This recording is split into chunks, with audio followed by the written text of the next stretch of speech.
আসসালামু আলাইকুম। আজকে নির্বাহী আদেশ সেনাবাহিনীদের আরও 2 মাস বাড়ালো। তবে এমন উদ্যোগ নিয়েছিল আমার খালা শেখ হাসিনা সরকার। নিয়ে কি করেছিল? এই দেশের জনগণের তাদের ভয়াবহর মুখোমুখি রেখেছিল। আজকে ডক্টর শফিকুলের কথা মতো আপনারা উঠা বসা করছেন। আজকে যতগুলো ব্যক্তি জামাতের আছে তারা আজকে এই জায়গায় অবস্থান করে তাদের কথা মতোই একটি ইলেকশন হচ্ছে।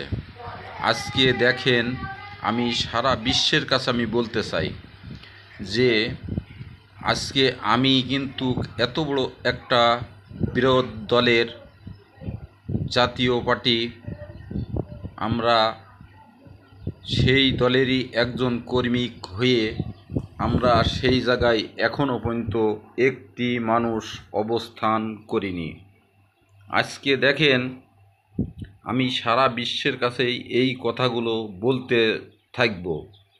আপনারা এতটুক দেখেন যে আমি ওই জায়গার ব্যক্তি কি ব্যক্তি নাই, সেইটে আপনারা বিবেক জ্ঞান ভিত্তি করে আপনারা বিচার সঠিকভাবে করবেন।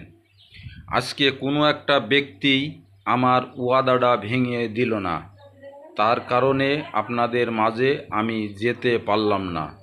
তবে আমার না নিলে পরে আপনারা যদি শান্তিতে থাকতে পারেন থাকেন। তবে আমি বলছি আপনাদের যে একটা মানুষ দুর্যোগ ভয়াবহর মুখোমুখি থাকবে না।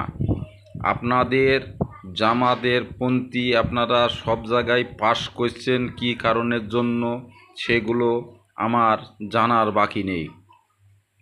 আপনারা সচিব, যতগুলো ভোট কমিশনার যাই যাবিত আপনারা আছেন, সম্পূর্ণ আপনারা ওই জায়গায় দখল করেছেন।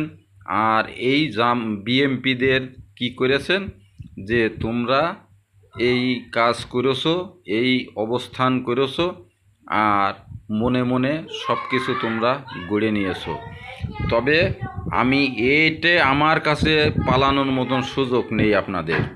তার কারণ এই কথাটা আমি 2024 সাল 5 তারিখের পরপরই বলতাম যে আমি বিএমপির একজন ব্যক্তি, আমি স্বেচ্ছাসেবক দলের